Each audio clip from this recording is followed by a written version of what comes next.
Du pont du Gard, tout le monde sait, ou à peu près, qu'il a été bâti au milieu du 1er siècle de notre ère et qu'il est un des nombreux ouvrages d'art d'un long aqueduc qui, d'Uzès, draine l'eau de la source d'Eure à Nîmes, où elle parvient dans un castellum, une sorte de château d'eau, qui a pour vocation d'en répartir les masses dans la ville romaine. Peut-être savez-vous aussi ce qui valut au pont du Gard sa pérennité alors que nombre d'autres ponts aqueducs périclitèrent. C'est évidemment le nouvel usage qui lui est trouvé après la désaffection de l'aqueduc au 5e siècle. C'est donc d'avoir été utilisé comme un pont routier.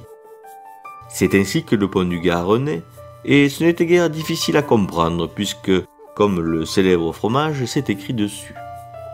Le pont du Gard est un pont. Quelle histoire!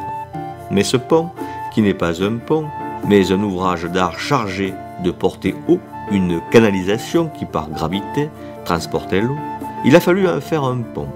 Bref, c'est l'histoire d'un pont qui n'est pas un pont, mais dont on veut faire un pont. Alors, pour faciliter le passage sur ce pont qui n'est pas un pont, on creusera les arches de la façade méridionale, ce qui, pour le dire vite, ne fut pas le plus intelligent du monde.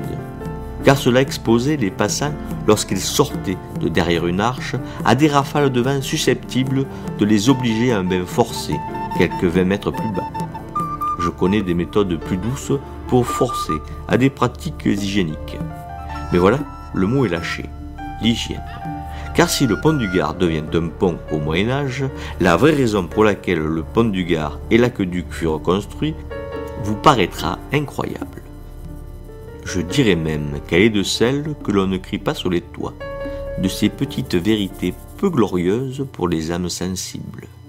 Allez, disons-le d'un mot, l'aqueduc de Nîmes et le pont du Gard mobilisèrent des millions de mètres cubes de pierre pour faire parvenir à Nîmes une eau mise sous pression par le castellum pour nettoyer les égouts de la ville. Et oui, c'est ainsi. Le pont du Gard ne fut un temps qu'une partie d'une gigantesque chasse d'eau, visitée de temps en temps par des employés, sortes d'officiers du balai à chiottes qui en récuraient les coins. Alors à tout prendre, ce pont du Gard, cette dentelle de pierre mordorée et mordue par un soleil qui en change avec persévérance la perception, je lui préfère son rôle de pont.